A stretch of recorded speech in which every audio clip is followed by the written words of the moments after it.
Olá pessoal, tudo bem? A aula de hoje é sobre polaridade das moléculas. Para a gente compreender a polaridade das moléculas, nós temos que saber direitinho polaridade das ligações e geometria das moléculas. Então vamos lá. Uma molécula pode ser apolar ou polar. Primeiro caso, polaridade de uma molécula quando ΔE é igual a zero. ΔE, só para lembrar, a diferença de eletronegatividade entre os átomos que participam da ligação. Quando a diferença de eletronegatividade ΔE entre os átomos de uma molécula é igual a zero, a ligação é covalente apolar. Portanto, se a ligação é covalente apolar, a molécula só pode ser apolar. Exemplos: H2, O2, N2, pH3. No H2, no O2 e no N2, como são substâncias simples, a gente já sabe que o ΔE é igual a zero. No pH3, o ΔE também é igual a zero. A eletronegatividade do hidrogênio é 2,1 e a do fósforo é 2,1. Ok? Fazendo a diferença, também dá zero. Polaridade das moléculas quando o ΔE é diferente de zero. Quando a diferença de eletronegatividade entre os átomos da molécula é diferente de zero, a gente sabe que a ligação é covalente polar. Porém, a molécula pode ser polar ou apolar. Vamos entender isso direitinho. A polaridade das moléculas depende do vetor momento dipolar. O que é o vetor momento dipolar? É o somatório dos vetores polaridade presentes numa molécula. Vamos estudar os casos em que a diferença de eletronegatividade entre os átomos de uma molécula é diferente de zero. Então vamos começar pela molécula com dois átomos. Como exemplo, a molécula do HF.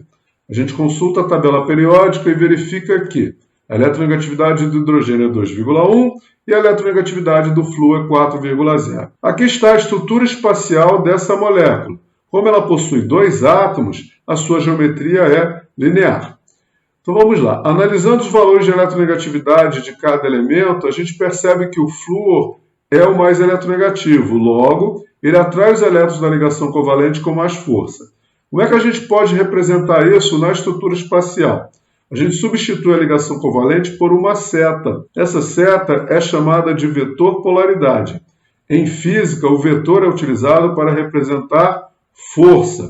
Como o flúor atrai os elétrons da ligação covalente com mais força, esse vetor aponta para o flúor. O ΔE, que é a diferença de eletronegatividade, é diferente de zero. 4 menos 2,1 dá diferente de zero. O que a gente conclui? Que essa ligação covalente é polar. O vetor polaridade indica isso, que é uma ligação covalente polar. Se essa ligação fosse apolar, não haveria um vetor polaridade. Tudo bem? Bom, aí eu coloco aqui, vetor momento dipolar diferente de zero. O que é o vetor momento dipolar? É o somatório dos vetores polaridade. Bom, essa molécula só tem um vetor polaridade. Não há um outro vetor polaridade que possa ser somado a esse e que anule o efeito desse daqui. Ou seja, não há uma força contrária à força que está sendo realizada pelo flúor. Logo, esse vetor polaridade não é anulado. Portanto, o somatório dos vetores de polaridade dá diferente de zero, porque na verdade só tem um vetor polaridade. Beleza? E o resultado disso é que a molécula é polar. Molécula com 3 átomos. Vamos começar pela molécula do CO2. A gente consulta a tabela periódica e verifica que a eletronegatividade do carbono é 2,5 e a eletronegatividade do oxigênio é 3,5. Aqui está a estrutura espacial dessa molécula. Ela possui geometria linear. Como essa molécula tem 3 átomos e o átomo central não possui elétrons não ligantes, a geometria é linear. Só para lembrar, o carbono é um elemento do grupo 14. Então ele utiliza todos os seus elétrons da última camada para fazer as ligações. Eu já substituí as ligações covalentes pelos vetores de polaridade. E eles apontam para o oxigênio. Por quê? Porque o oxigênio é o elemento mais eletronegativo. A diferença de eletronegatividade entre o oxigênio e o carbono é diferente de zero. Por quê? 3,5 menos 2,5 dá 1,0. Correto? Isso indica que cada ligação covalente aqui na molécula do CO2 é polar. Então, essa molécula tem 4 ligações covalentes polares. Só que um detalhe, esse oxigênio da direita puxa os elétrons dessas duas ligações com mais força para o lado dele. esse oxigênio da esquerda puxa os elétrons das ligações com mais força para o lado dele. Então, o que a gente pode concluir? Se eu somar essas forças, tem uma força de atração sendo exercida sobre os elétrons para a direita e outra força de atração sendo exercida sobre os elétrons para a esquerda, essas forças se anulam. Então, se eu somar esse vetor aqui com esse vetor aqui, o resultado é zero. Se eu somar esse vetor aqui com esse vetor aqui, o resultado é zero. Esses vetores têm o mesmo tamanho. Beleza? Então, o vetor momento dipolar é igual a zero. A gente conclui que essa molécula é apolar. O segundo exemplo de molécula com 3 átomos, H2O. A eletronegatividade do oxigênio é 3,5 e a do hidrogênio é 2,1. A estrutura espacial dessa molécula tem geometria angular. Por quê? O átomo central, que é o oxigênio, é o elemento do grupo 16 da tabela periódica. Logo, ele não utiliza todos os seus elétrons da última camada para fazer as duas ligações covalentes comuns. Portanto, sobram elétrons não ligantes na última camada do átomo central. E a gente já sabe que quando uma molécula tem 3 átomos e seu átomo central possui elétrons não ligantes, a geometria é angular. Eu já substituí cada ligação covalente pelos vetores polaridade. E eles apontam para o oxigênio porque ele é o átomo mais eletronegativo. A diferença de eletronegatividade aqui é diferente de zero, correto?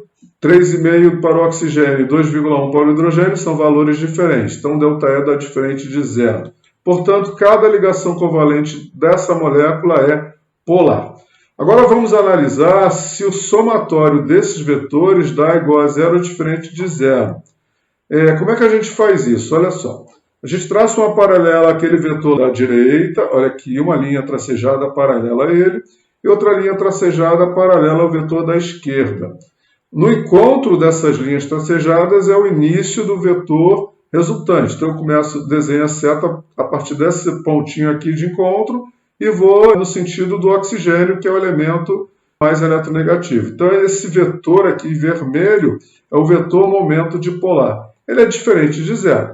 Ele seria igual a zero se esses vetores polaridades que têm o mesmo tamanho estivessem na mesma direção em sentidos opostos, porque eles iriam se anular. Ok? Como esse vetor momento dipolar é diferente de zero, a molécula é polar. Molécula com 4 átomos. Vamos ao exemplo do BF3. A eletronegatividade do boro é 2 e do flúor 4. Aqui está a estrutura espacial do BF3. É uma estrutura de geometria trigonal plana.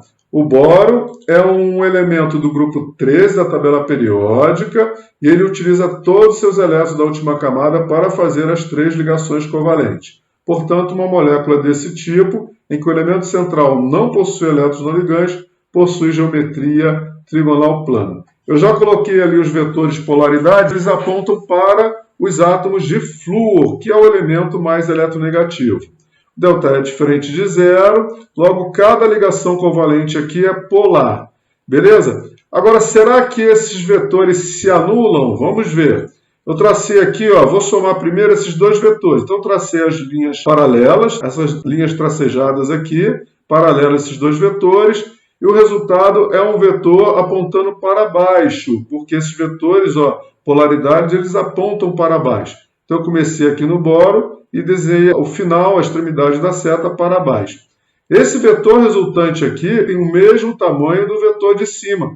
Então, eles têm a mesma direção em sentidos opostos, logo eles se anulam. Então, o vetor resultante, que é o vetor momento dipolar, é igual a zero. Se esse vetor momento dipolar é igual a zero, essa molécula é apolar. Outro caso de molécula com 4 átomos é a do NH3. A eletronegatividade do nitrogênio é 3 e do hidrogênio é 2,1. Só que agora a geometria não é trigonal plana, porque o nitrogênio, que é o átomo central, é do grupo 15 da tabela periódica e ele possui elétrons não ligantes. Dos seus 5 elétrons da última camada, ele utiliza apenas 3. Então essa geometria aqui é piramidal. Eu substituí as ligações covalentes pelos vetores polaridades. Todos eles apontam para o nitrogênio, que é o elemento mais eletronegativo. A diferença de eletronegatividade entre o nitrogênio e o hidrogênio dá diferente de zero. São eletronegatividades diferentes, logo cada ligação covalente aqui é polar. Por isso que elas são representadas por esses vetores aqui. Esses vetores, ao serem somados, eles não se anulam, porque todos apontam para cima. O vetor resultante, o somatório desses vetores aqui, é para cima também. Então, o vetor momento dipolar é diferente de zero. Logo, a gente conclui que uma molécula desse tipo, com geometria piramidal, é uma molécula polar. Molécula com 5 átomos. Como exemplo, a molécula do CH4. A eletronegatividade do carbono é 2,5 e a do hidrogênio 2,1. Aqui está a estrutura espacial do CH4, cuja geometria é tetraédrica. A diferença de eletronegatividade é diferente de zero, ou seja, 2,5 menos 2,1 dá 0,4. Então, já substituí aqui as ligações covalentes pelos vetores polaridade. Eles apontam para o carbono, que é o átomo mais eletronegativo. Como esse delta é diferente de zero, cada uma dessas ligações covalentes é polar. Correto? Então, o CH4 tem 4 ligações covalentes polares. Se eu somar esses vetores, o resultado é zero. Esses dois vetores aqui somados resultam num vetor que aponta para o carbono. O somatório desses vetores resultam em outro vetor que aponta para o carbono. Esses dois vetores resultantes, eles têm a mesma direção em sentidos opostos. Então, o somatório deles dá igual a zero. O vetor momento dipolar é igual a zero. Essa molécula é apolar. Pessoal, nós estudamos que a polaridade de uma molécula depende da diferença de eletronegatividade entre seus átomos e de sua geometria. Só que eu preparei um quadro que nos facilita determinar a polaridade de uma molécula sem precisar desenhar sua estrutura espacial. Então vamos lá? Olha só. Se a diferença de eletronegatividade entre os átomos for igual a zero, cada ligação covalente da molécula é apolar. Logo, a molécula também é apolar. Porém, se a diferença de eletronegatividade entre os átomos for diferente de zero, cada ligação covalente é polar, mas a molécula pode ser polar ou apolar. Então vamos aos casos, olha só. Molécula com 2 átomos e a diferença de eletronegatividade diferente de zero, essa molécula é polar. Beleza? Molécula com mais de 2 átomos, com ligantes iguais no átomo central e a diferença de eletronegatividade diferente de zero, temos esses dois casos aqui, molécula polar ou molécula apolar. Quando é que essa molécula é polar? O átomo central possui elétrons não ligantes na sua última camada, que é a camada de valência. São as geometrias angular e piramidal que nós estudamos. Ok? Quando é que essa molécula é apolar? Quando o átomo central não possui elétrons não ligantes na sua última camada. São as geometrias linear, trigonal plana e tetraédrica. Ok? Lembrando que isso aqui só é válido para os casos em que a molécula tem mais de 2 átomos com ligantes iguais no átomo central. Beleza? Então tá, estou indo. Tchau, tchau. Fui!